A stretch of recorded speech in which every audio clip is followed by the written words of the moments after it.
Hello, I'm Evie and this is Overwatch Everyday, the series where I play 1 to 5 ranked games each day and explaining my thought process that consistently gets me up to champ the entire time. Today's video I recorded a while ago before I decided that I would rotate the roles that I play as placements finish. So these are the tank games right after we finish placements for our tank on our account. With that out of the way, I hope you all enjoy and let's get into the video.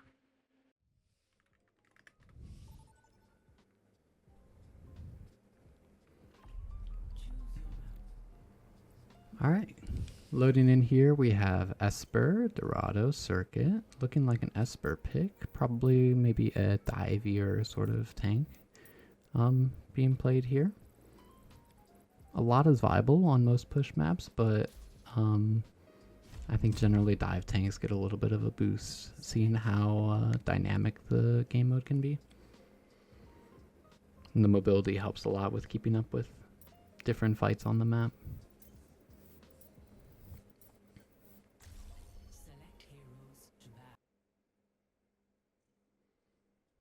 Looking like a Diva Detta Tracer ban. Diva Detta, making it very easy for a hero like Winston to get some value. Diva Detta Bastion, looks like Winston's sort of ushered in here, but let's see what our teammates want to pick. You can play Winston with a lot of different heroes, especially with a lot of those bans making it so comps you would play into where Winston would need a little bit more care are a lot less or a lot harder to run. Diva especially is a pretty big ban for Winston. We see an Ana here, Soldier. Oh, Wu Yang. Okay. Wu Yang Kiriko, definitely leaning into something pretty divey. You can play a lot of things with this. You can play like a Ramatra, Orisa, Winston. I don't like Hazard that much, especially on a big open map like this. I find it really difficult to actually get onto the people you'd want to like one shot as Hazard without speed boosts. If we had like a Lucio instead of a Wu Yang, I think it'd be pretty viable, but I think with Wu Yang Kiriko, it's a little bit harder. I think we are just going to run some Winston. Diva's also pretty viable here. Diva going to be a little bit more like sit on the point brawly compared to Winston. Winston, you want to be playing a little bit more to control map space and shoot your guns a bit more. They are going to be on Reinhardt, Genji, Juno. And Reinhardt just wanting to run us down really fast here. We're going to position ourselves in a way where we bubble off the Reinhardt from getting the support that they want, while still being in an area that they can't pin us. Getting pinned by Reinhardt in this matchup is like the main way that you're actually going to be dying to Ryan.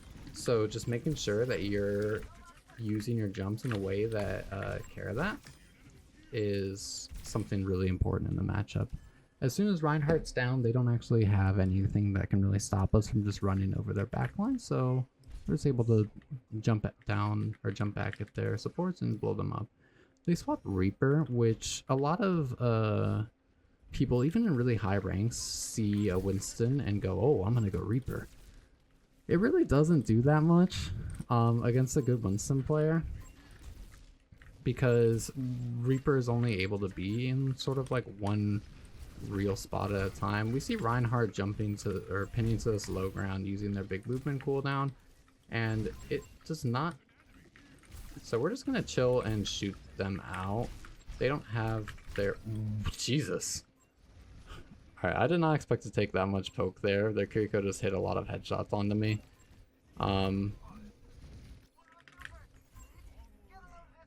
should have popped bubble a little bit sooner, but ideally you want to be greeting bubble to split their Reinhardt, their Reaper, and their Cassie whenever they want to try to do something. If you're able to put bubble in between them and their healers, it's going to make their job really, really, really hard. So we see the Reaper TP to this high ground. They get their Fade Force immediately, which means we can kind of do whatever we want. So we're going to jump up here onto the little high ground to make sure that the Reinhardt isn't able to pin us. We see the Reinhardt drop, so we're able to pinch this Reaper and poke out their Cassidy. Kiriko just TP'd in here, so we can just clean that up. Again, you'll see this Reaper is like interacting with us like very little, and they can't interact with us. We're playing in spots. If you play far back enough and stage properly, it's going to be really hard for the Reaper to get onto you early. And on your jumps, fade just gives you a very, very easy trigger to sort of follow up. If you see the Reaper fade, a lot of the times you can just jump at them and kill them. Ideally, you can do it within your support LOS, just in case something goes wrong, but if you have bubble and you have jump and the Reaper doesn't have fade, you can just go kill him if he's alone. So they swap off Reaper here. Sticking on everything else though, we see a Tracer instead. So that means for us that Tracer's actually a little bit harder for Winston to play into compared to Reaper. I was not tracking Shatter whatsoever, so I would quiet there to try to figure out what I was gonna do. My plan is if I lived, I was just gonna like try to primal and blow up their backline if I needed to, but I just wasn't tracking Shadow. Something also really important, the two ways that you're going to be dying to Reinhardt in this matchup is if they hit a pin onto you or if they hit a Shatter onto you. Both are very, very, very avoidable. You just need to be careful of them, and I wasn't careful of Shatter. So here, they use Rush. I don't really want to fight into that. I don't want to drop into the Reinhardt at all, and I can't really buffer him at all, so we're just going to chill here.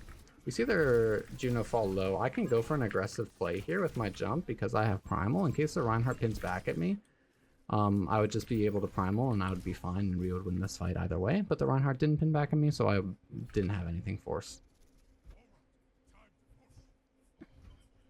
So here, looking into this next fight, I want to be thinking about their Kiriko a little bit.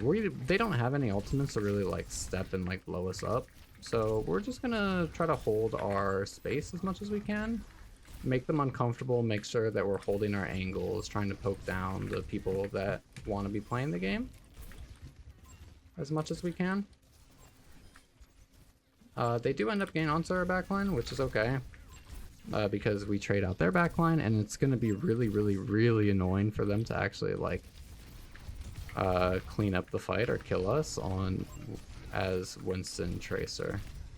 So here we fall pretty low. Even though our Tracer gets a kill, I'm going to back up and try to proc my my initiator healing for a little bit. Give my Kiriko TP, and we're going to be chilling. They are pretty close to Shatter again. So we need to just be ready. Make sure that the outer layer of your bubble is in between you and the Reinhardt, because even if you have the reaction time, if you're too close to the Reinhardt, it's going to be really hard for you to block that Shadow, or near impossible if you're too close. But the Reinhardt pins onto the high ground, and we are able to trade out their backline much easier. That's something that you can really exploit as dive tanks when they're like lower mobility tank tries to do something to your backline. A lot of the times you can just hit theirs harder. So it's just, you want to deny them from playing the game first, but if they are able to get an engage, then just like, don't be afraid to play the game yourself. So here, we're just carrying Shatter. We don't have to do anything that fancy. We see the Reinhardt pin into the backline, but because they had beat up, I wasn't able to trade out onto their own, and I also just I messed up mechanically. I didn't block the Shatter, or my bubble was just a little bit late.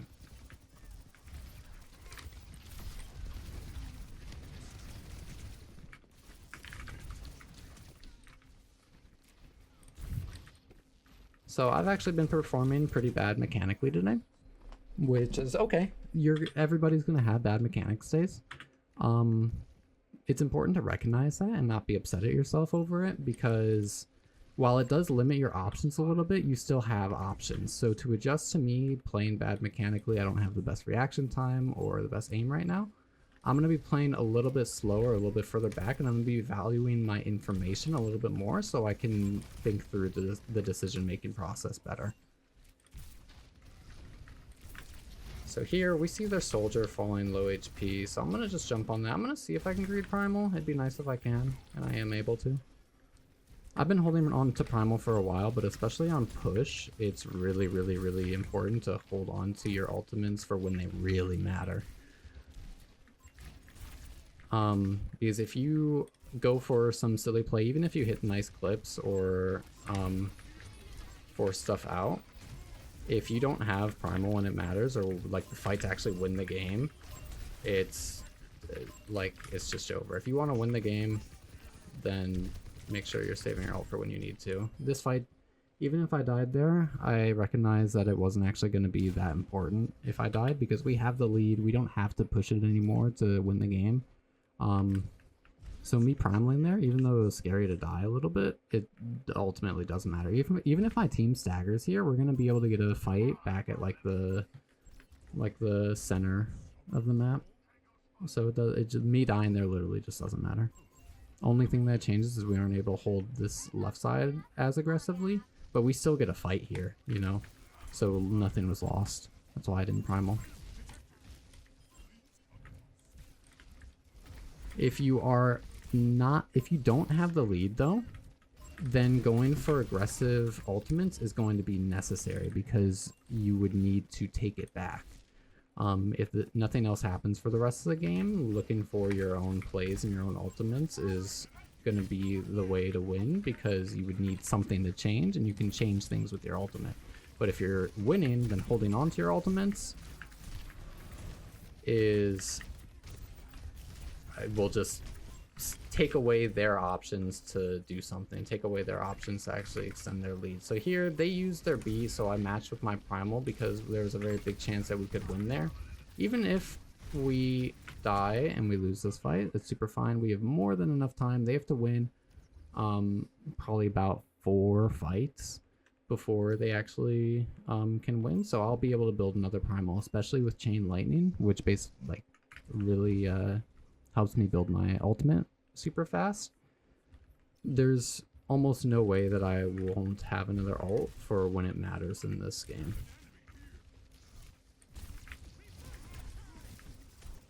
Something me and my friend, another like champion player, sort of like to say about push is nothing matters on push until the last 2 minutes. Because that's when all of the fights that like really, really matter are gonna happen. So you can have an extremely like big lead in push, and it can just it can all vanish in an instant if they use their ultimates right, and you can be really, really far behind on push, but if they use their ults right, then if you use your ults right, then you're able to snowball it and get that lead back kind of instantly. So here, I don't need to drop onto the point. We can give them butt scratch because it's an overtime. It's going to be really, really hard for them to get good respawns, especially since waves are no longer a thing. So if I just sit on the high ground and make myself difficult to kill, they're going to be in a pretty rough spot. So here, I jump back. I force their Tracer off the point. Their Winston uses a bubble, and here, like I mentioned earlier, very low chance that I wouldn't have a primal when I need it. This isn't when I need it, but I am going to take the next big or good opportunity that I see to use my ultimate. So I'm just going to walk up. These Reaper on left side. I'm going to jump top left, I think, and just hold this. That's beat out. Amazing. Even if we die here again, it's super, super chill. We're not losing our lead, but we are able to live their B. If I see their Kiriko TP come out, then I am going to primal, but 2 of us die, so that's super chill. They're using their ults to continue to extend their push, but because we're holding ours so well, it's very likely that we're just going to win this last fight. The only way that we can lose is if they get like a big miracle pick. So now this is the fight that matters. I'm going to open it with primal. These are Suzu. They don't have their beat. Lucio's a lower priority target. Kiriko's pretty high priority though. And now we're stepping onto the point with our ultimates. I might have just killed my Weeyang. No, we're good. Alright, so yeah. We saved up our ultimates. We just dumped 4 of them onto the point as they had to continue to use their ults to get the lead back or make up the lead that we had. and bleed them out because we were just holding on. We had the biggest advantage ever for the fight that actually mattered in the game, so we just won. That sort of patience is really important for any game mode, but push especially. Push is a very, very, very, very big deal about that. But you can apply the concept to quite a few areas.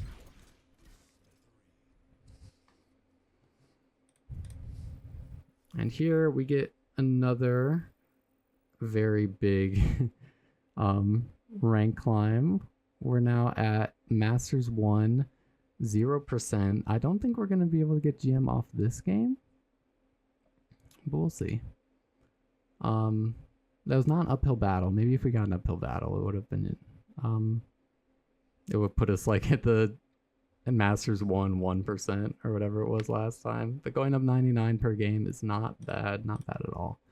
Calibration's a little bit silly right now in Overwatch. There are a lot of players that are getting ranks higher than they probably should because they make new accounts and just kind of coast off calibration. If they get one good lucky streak, then they go really, really like high up. In my personal opinion, players that are able to maintain a rank for a very long time are hold my respect for those ranks.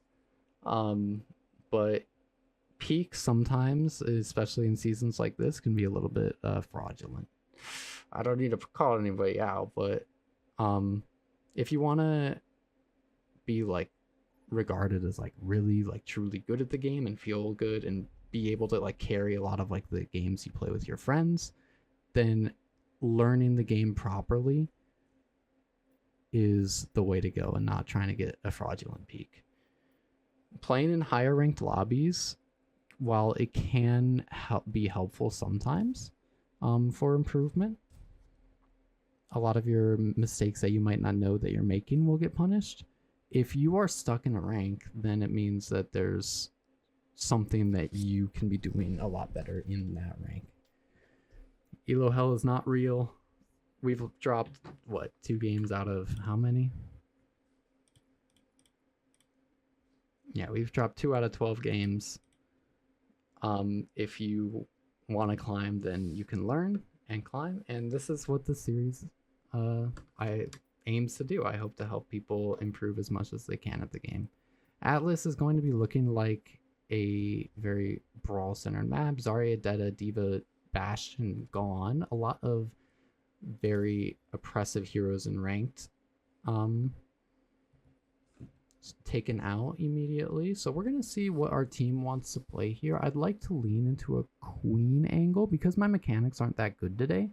I want to talk a little bit about what it looks like to play it a bit more of a mechanical hero when you're having a bad day.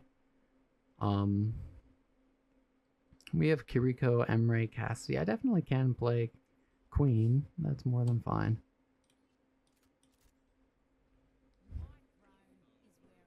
So we see Venture, Cassidy, Kiriko. If we get a Lucio or a Juno, that would be wonderful. I'd prefer Lucio because Juno's a little bit more squishy. I'd have to look at her a little bit more. Make sure that like a Tracer isn't able to get onto them. But we do get the Lucio. Very nice. All right.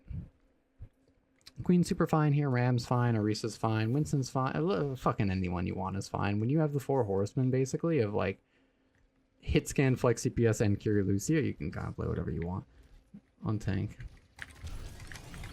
So they're on Hazard Echo. They want to be playing pretty soon. Well, their Hazard wants to one-shot us, and the rest of their team wants to shoot us. So I'm going to actually step on this soldier and chill out as much as I can, but we will just kind of be slowly bleeding out. That is my mistake for not actually playing aggressively or stepping onto anything. They were able to get their cycles and their spam off as much as they wanted without me actually providing any counter pressure. So I'm going to clear this soldier angle since Kiri won.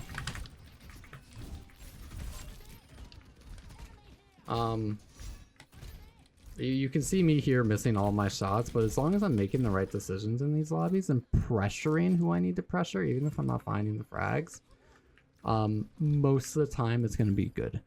There are going to be areas and ranks and places in which you will need a certain level of mechanics to actually like win, but it's not always required, and especially into a comp like this, I don't think my mechanics will be too required. They're stepping, we see their hazard wants to walk us down. It's hard for me to bypass that hazard, so we're gonna be dropping the point and forcing them onto the point. Actually, my Kiriko goes down, my Venture goes down. I think my positioning was wrong there. I maybe should have just tried to ignore and just step past the hazard. I do die here, unfortunately, too. I stagger. This is a pretty bad day for me. Not even mechanically. I think I'm playing towards my skill floor, but these days happen.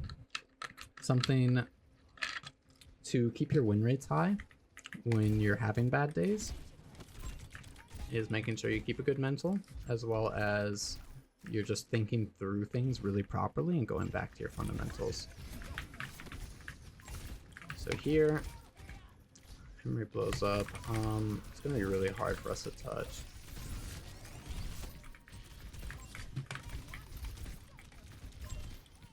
And we lose the first point. A lot of those fights were my bad. I didn't get onto who I needed to get onto. I wasn't doing the damage that I needed to do. But this is still a super winnable game. If needed, I'll swap to Orisa if I'm not able to. If I start getting onto their backline, and having better pathing, but I'm still not winning, then I might swap Orisa because my baseline level mechanics might not be where they need to be for this hero to work. So here we see Kiriko just kind of spamming me out on point. Really, he does a lot of damage, bro. We can be looking for my ult. We want to see if we can force out Suzu first. If we can force out their Suzu, we can now win. They use beat.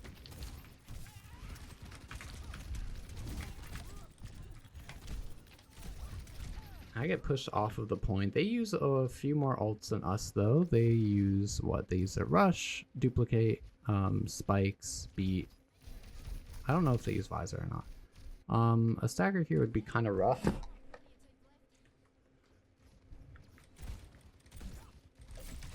Soldier, we were able to hit the knife to cancel out the death on our soldier or our Emery, and they're gonna be back earlier. So I'm actually gonna be looking to force out this Echo and now this hazard. Now threats on my backline are out, and we live their spikes. I'm gonna look at this Echo once more and then walk to point. Our Emery gets a very nice ult off, and their hazard oversteps while our Emery is an ult. So we're able to just like clean them up. How I want to be taking this next fight is playing aggressively, but I want to try to live to enable a longer fight. If we're able to drag this out and build our Queenal or our beat or our rush, it's going to be looking really good for us. So here we see their hazard on this left side. Normally you don't like to brawl in these closed rooms, especially against hazard. But because we're trying to mark out their threats as much as we can, it's chill. My Kiriko has to TP back, so I'm going to be left alone here, and it's really important to recognize that and make sure that I continue to live and kite into an area where my Kiriko can carry me. But it's not, unfortunately, just not quite enough, and our DPS were fighting on right lane and didn't have the time to turn. Echo falls 1 HP and does end up dying. If my Kiriko lives, it's super chill. Amazing. Their Lucio Hazard stepping at me. Unfortunately, that matchup is pretty hard for Queen to win. Block will just mitigate a lot of the things that you are going to be doing on Queen. This is hard. Touching is going to be hard because they have a lot of CC to actually block our touch. I'm going to try, though, because there's not much to lose. I'm not able to get it. They do peel me.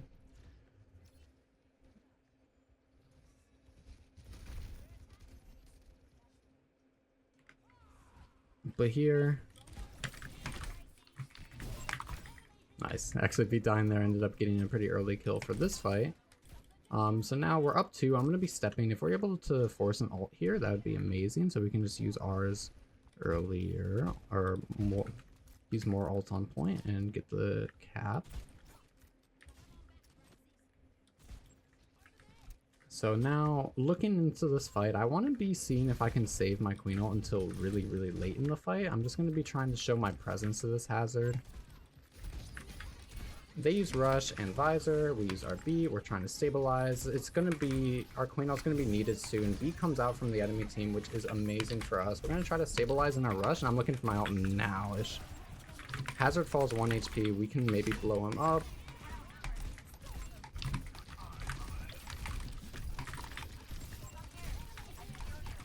Unfortunately not. I really thought that we could win that. Alright. We're going to Risa. It's a little bit late of a swap. I wanted to try to play for, see if I could win with that Queen ult.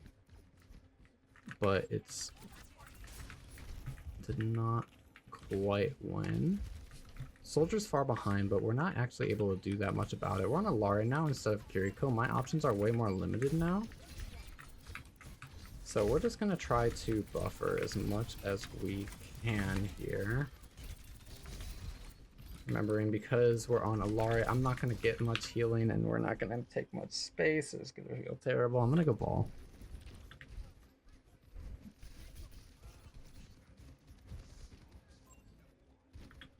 We don't see 9, right? Oh. Really rough game. I think even if I was playing well, that game would be kind of hard. Sometimes it's going to be difficult to actually just like win games. Even if I was playing well, I think it would be super duper duper close.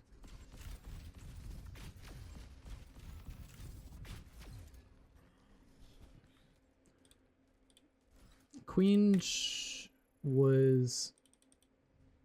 shouldn't have been that hard there. Definitely if I was having a better mechanics day, it would be very, very, very, very strong there even. But because I didn't have a lot of options in those fights, or I wasn't able to close out some of the kills that I probably had the chance to, it made it very difficult to actually win that game. I'm going to be adjusting in whatever ways that I can, though. Even though I'm playing a little bit below my average or towards my skill floor right now, there's still a lot of ways that I can be winning. They're just a little bit lamer. So heroes like Orisa are going to be a bit more prevalent whenever I'm playing worse. Even Ramatra sometimes, but I don't think we're going to have the comp for that.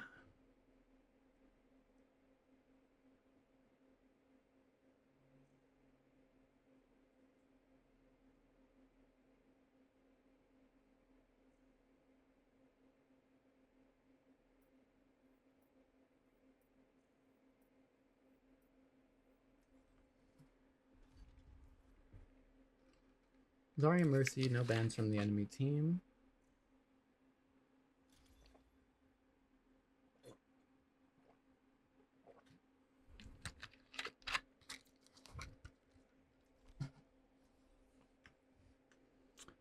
So Mercy and Zarya ban don't mean that much for us. We can still be playing a lot of heroes that we would normally be playing. Domina's going to be really good here. Sigma's going to be really good. Orisa's going to be pretty good. We are on Ana, Mizuki, Deta, Emre. This leans me into Orisa a little bit. Something that is going to be able to follow up on my Deta quite a bit while still buffering any threats for my Ana very easily. My Ana Mizuki are going to be a little bit more of a squishier backline, while my Deta is going to be a little bit more of an aggressive DPS player. So Orisa is going to be fitting right in the middle of that to be able to help out with both.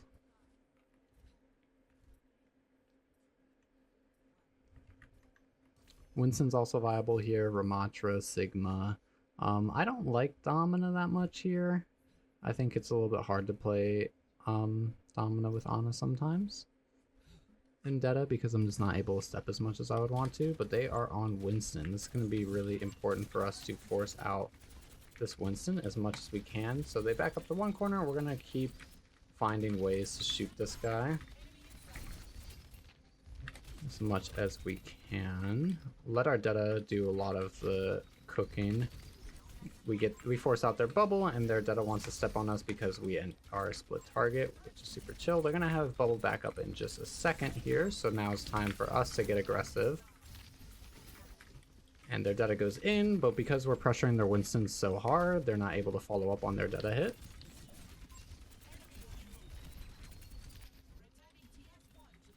And they end up going out. Anytime we are a little bit better of a brawl tank, we're going to have like more damage numbers. We're going to have a little bit more survivability on the point. If their tank is on point, we can just kind of take that trade. Or a lot of the time, we can just go and take that trade.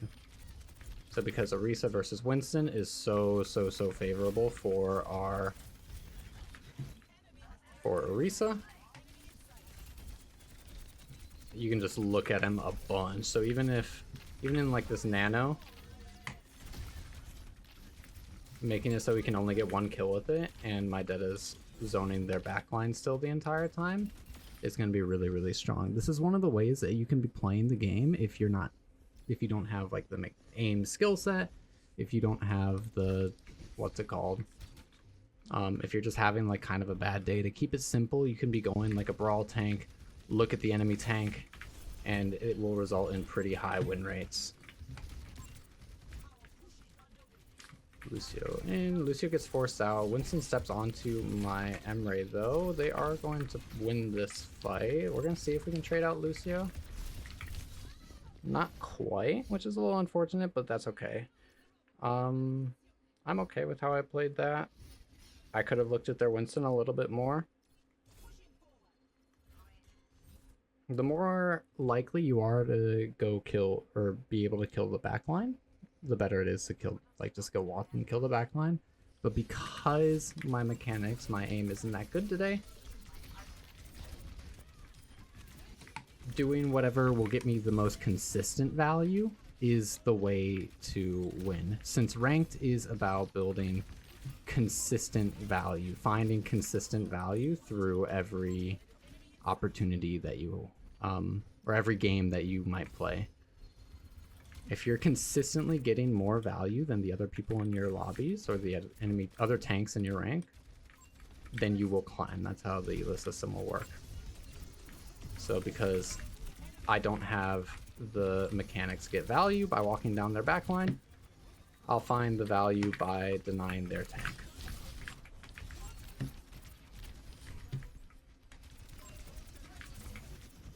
So here, their Winston's still in us. I don't have the cooldowns to necessarily walk at them right now, which is okay. I just need to take their attention so my Deta can go kill them. Winston's in our space. No need to walk at their backline. I can just peel this guy. This value. And we're trading out our Deta for their Winston.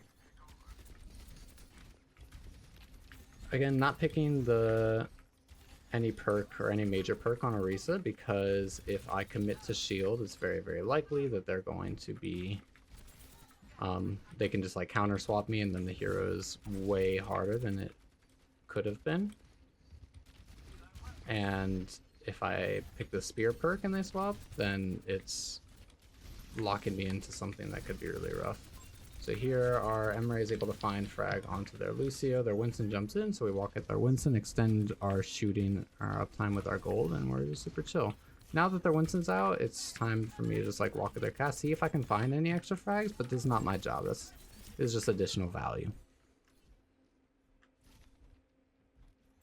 So I'm actually gonna sit on this corner here and look to back up, because this will put me in a position to get onto the point easily.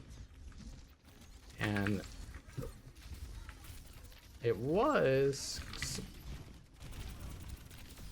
gonna help with actually just sort of I think that the playing on that corner there is actually a pretty big mistake for me. It was just built off habit. That position's really good if he if I was like confident enough to actually go and kill their backline, if I was confident enough to go and kill their squishies, because if their Winston goes left side like they did, then I would just have the freest rotate ever onto their supports.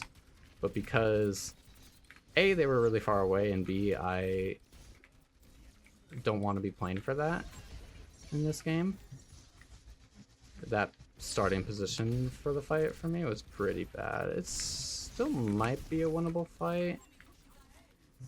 Does not look like. I'm just gonna die on. I don't think that there's many worlds where I kite, but we are able to find a nice exit frag onto the Cassie. That's gonna be pretty good. Now we can really easily just sort of use our pull on point. Using a Risa pull on point is gonna be just one of the most consistent ways to just get them off of a point, force them to run away. Or if they've already committed onto a brawl on point, then it's really just easy way to win. So here, I'm going to be walking on. We're a little bit scared of their nade here. I'm going to pull them into my Detta sword. We aren't able to connect, which really sucks. But we don't give the lead. Ana walks in. Even though I want to be shooting at their Winston, shooting this Ana is just too high value right now. So now Ana's down, and I need to shoot at their Detta too. Their Detta gets a mini, and this point really is unfortunate. Us not connecting the sword onto the pull when they beated, our sword not connecting made it really rough, and that was one of the times where I wanted the option to just sort of like run people down and kill people. Even though I tried, I wasn't able to find the kills I needed in that fight.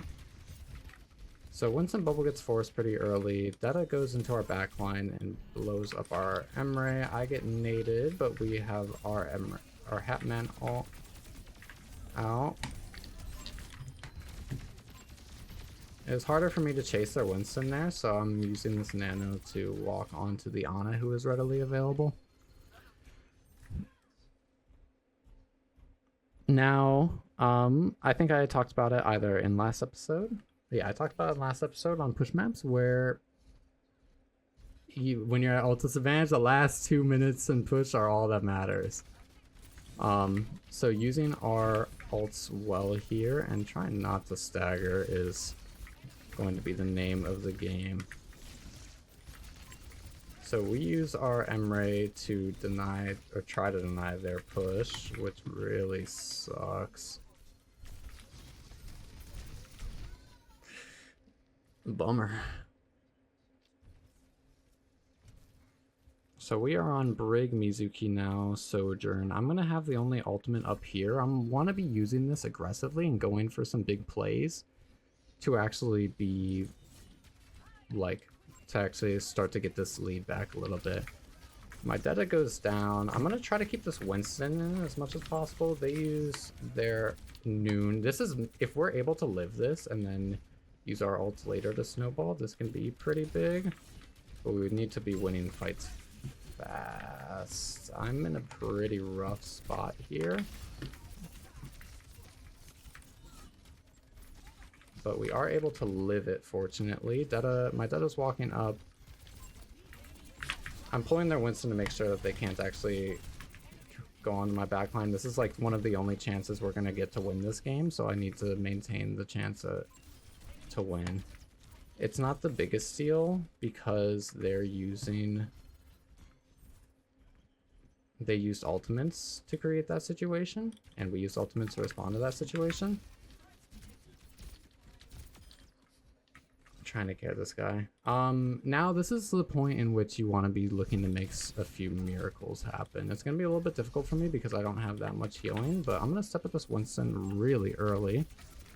We get chain off and we blow that guy up, which is amazing. We're going to be able to push the cart a lot. Now I'm trying to force out the threats that are a big deal to my team, like this Cassidy and this Detta, ideally.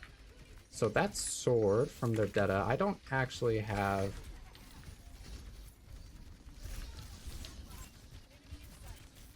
I entered both my cooldowns in a panic, but we are really close to rally. If I'm able to keep my Brig up... amazing. We need to kill this Ana to win, and I just was not able to do so. Unfortunate game again. I'm really playing below my skill level, but I'm gonna win next one. I am gonna win next one. End of the game 22-6. Not our greatest work yet again. I think we could have been playing a little bit more aggressively onto their Winston when we were pushing our lead. That not only allows us to find our value or our consistent value that we'd want to play for more, but it would also take away a lot of chances for my like ranked teammates to use their ults when they shouldn't be using their ults. Alright, going into what's probably going to be our last game of the day here. I have a tournament a little bit later. I'm going to make sure that I'm good to play in that. Going back to King's Row. Hopefully we get the redemption here from last time we were on King's Row, which ended up being our second loss in the series.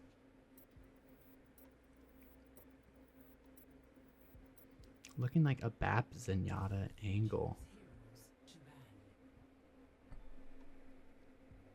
Probably gonna be maybe an Orisa, maybe a Ramatra. Could be even a Domina. Domina would be a hero played with Zenyatta and Baptiste with the idea of poking aggressively will make it so it's harder for the enemy team to actually get onto the backline instead of sort of directly buffering like an Orisa would. It's a little bit more of a passive playstyle, but looks like Zarya, Doomfist, Ana, Vendetta are banned. So Domina is very strong here, especially with that. Vendetta is going to... Domina is generally fairly good into Vendetta because you're able to push them into walls fairly easily. It's a pretty consistent CC. Heroes that would be good here are Ramatra, Orisa, Reinhardt, Mauga could be pretty good, Sigma could be pretty good, Roadhog could be pretty good, Domina. I think I'm going to be leaning into this Domina here.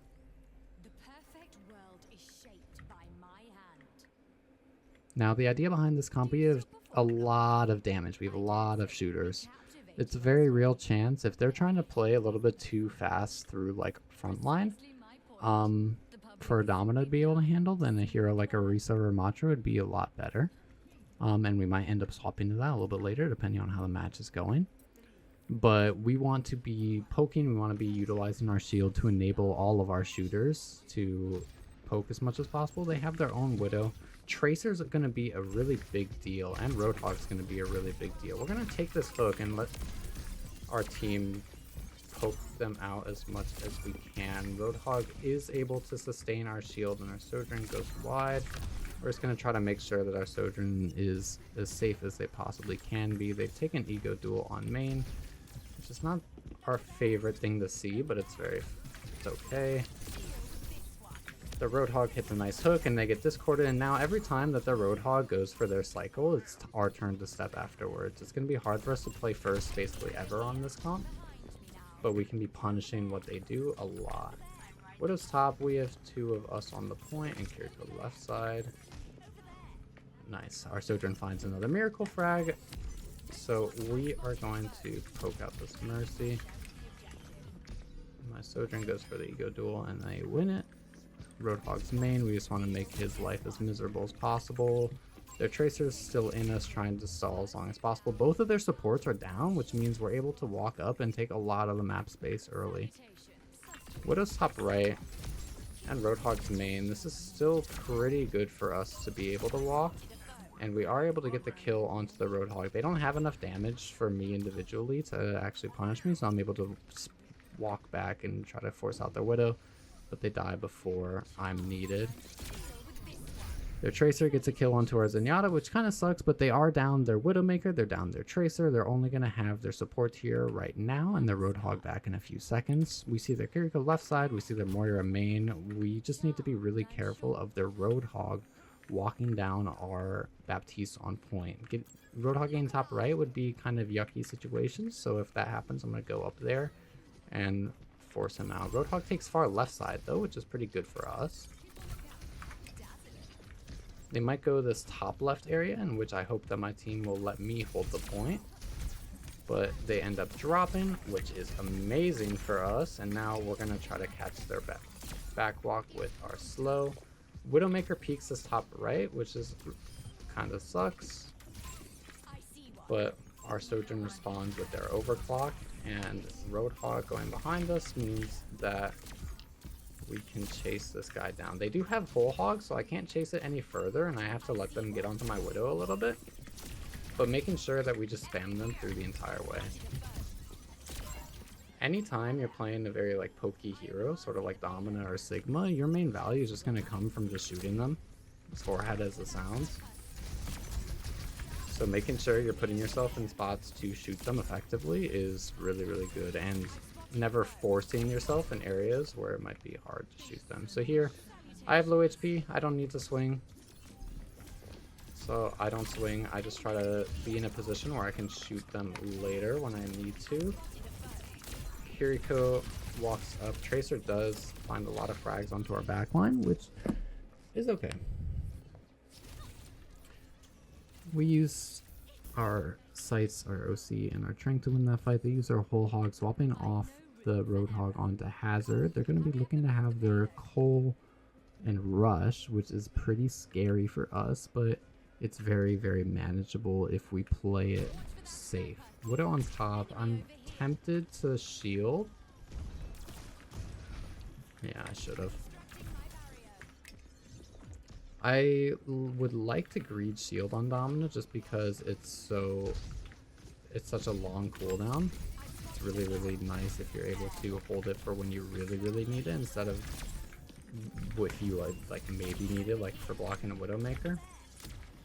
But sometimes, especially into Widowmaker, it's really hard to tell when you're going to be needing your shield or not. So our Hazard falls low HP. They force out their Kiriko Suzu, which is really nice. Widowmaker's main right now, and Hazard wants to be stepping. I'm going to use my slow to regenerate my shields as I back up.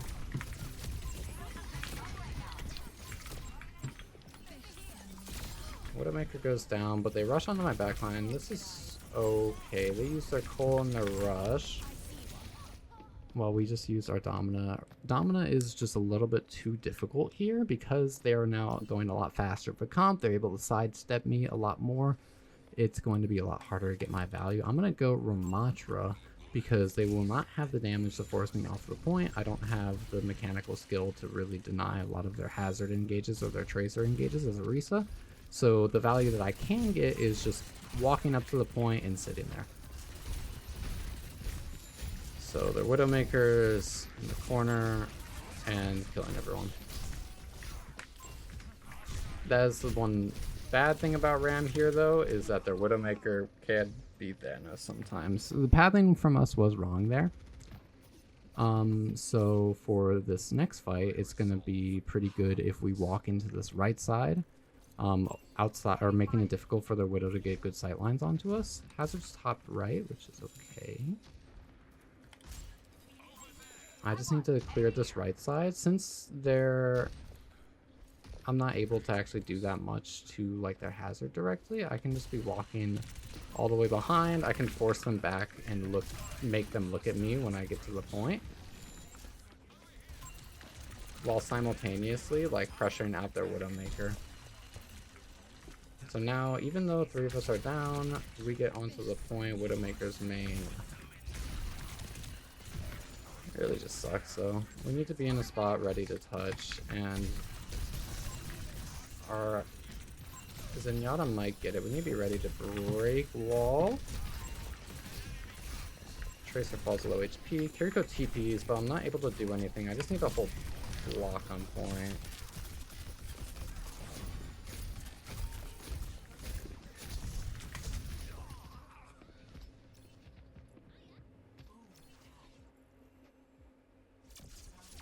Damn.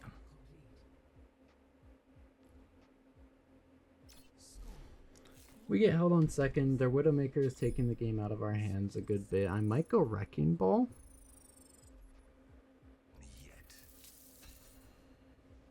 Wrecking Ball is a very mechanically demanding tank. but it is something that will put the game into our hands a lot more. But it's one of the options that maybe I might be lacking today. But we'll try it out. Since as things are going, we're losing the game. So it's going to be very easy or very possible for them to get a few lucky frags on Widowmaker to win first and push it up to the corner on second.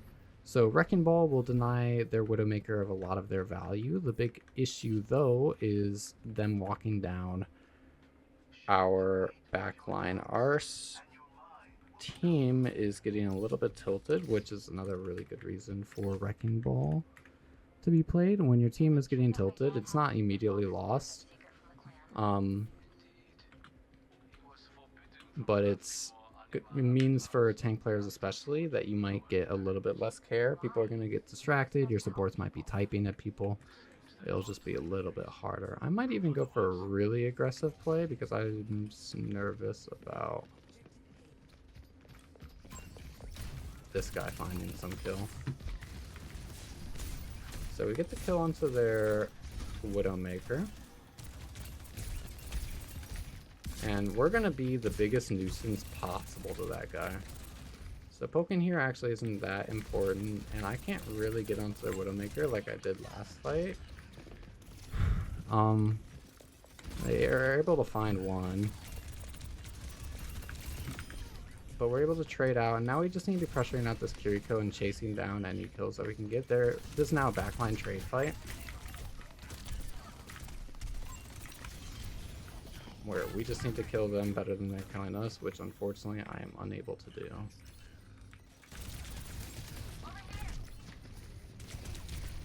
Tracer's gonna chase me to Mega, and I unfortunately bonk, so I'm not able to get the Mega. Because I don't have the mechanics to actually trade out their backline in fights like those, this game is like way harder and would be harder on any tank. Kiriko's top right.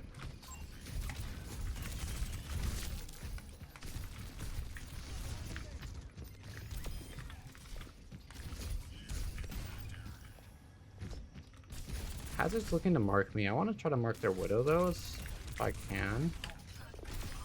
Which I am able to do. Looks like their Moira is the only one on the point. Curious here as well, so that means whoever's inside of us does not have any healing.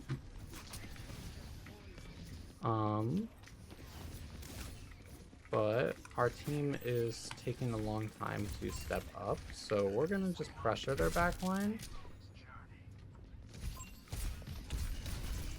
We forced our Widowmaker out for a little bit. Their Hazard doesn't have wall to block this kite path from me because he used it a little bit earlier. Their supports are in this right room. We're going to see if we can force this Kiri TP and then chase them onto their Widowmaker. It looks like they have 3 stacked there though, so whoever's inside of us is going to have very few resources to actually like fight. So we're going to continue that and zone the rest of their team out.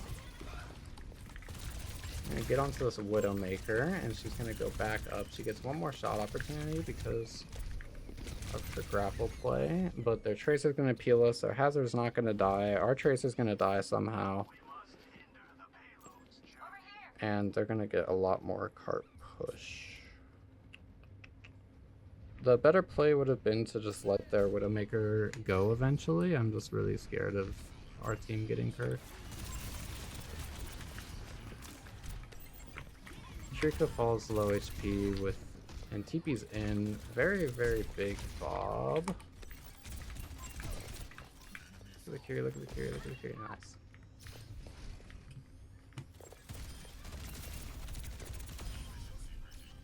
It's a very winnable game, unironically. Even though our team is at each other's throats and tilted, it's very possible for us to win this game. I have my minefield soon.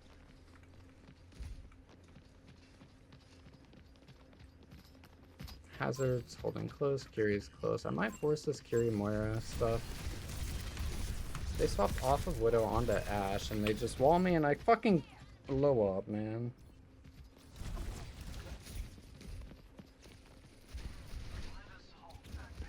Our Tracer gets forced out. This is still winnable. I just need to be really careful about my slams into their comp now. Because they have Ashe, it's going to be a lot more damage than Widowmaker would have on me.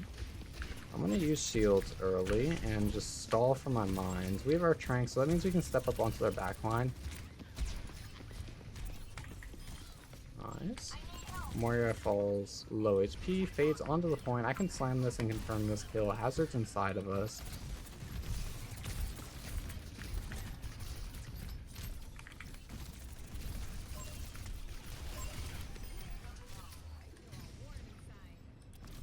Nice.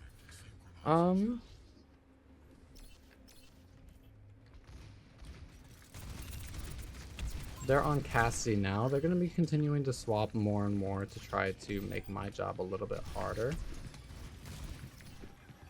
Which could be okay. It just means I have to play better.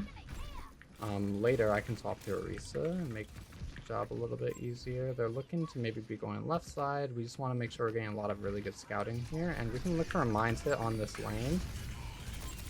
And it splits a lot of them up, gets our Hazard very low HP, and we're able to get a kill off of it. Discord comes out onto the Cassie, Cassie falls low, and we can clean up the rest of this game. Basically, how this has to be going always, or to win this game, is I need to be finding...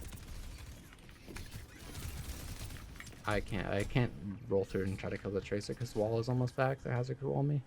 They're off of Hazard, probably onto a really brawly tank or Roadhog or something, to just sit on the point and try to win off of that. We have a lot of ults coming up, but they are not in my favor. Yep, Roadhog. So they're going to be looking for a lot of miracle picks. I can't do much about it because they have cast, they have a lot of damage, just basically one-shot me. So they rush, we match with Bob. Bob is amazing here. We get a really good slam off of the things that my team is using, and Tracer walks in. I'd like to not die here. Stagger would be kind of bad. Since they have the blink perk, they're able to get out. So they have ultimates of their own to try to win. We're really scared of Noon here. I think that we're actually going to try to minefield their Noon. They're on Mercy D.Va. We're going to back up a little bit more than we were in previous fights, just because they have D.Va, so they're able to step onto me if I stage in that top left again. Cass is walking far right. That's something really, really important to note. I'm not minding main so that I can actually go to mark this guy over here.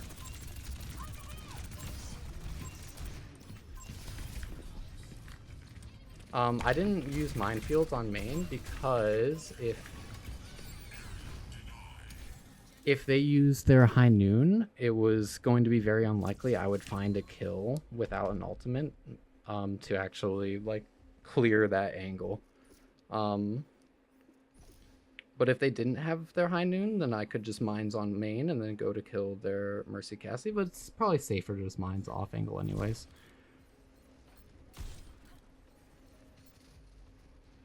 And their Widowmaker, damn!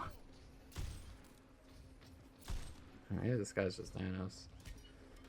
We were able to clutch up though. We made the right adjustments later into the game. We struggled quite a lot though. It's just what's going to happen. Everybody in the world is going to have bad days. There are days that like Chio, Proper, Super will lose like 10 in a row. The most important thing is actually just like how you bounce back from it, how you adapt, and what sort of takeaways you're getting from each game. And making sure you're playing to what you're capable of in the moment.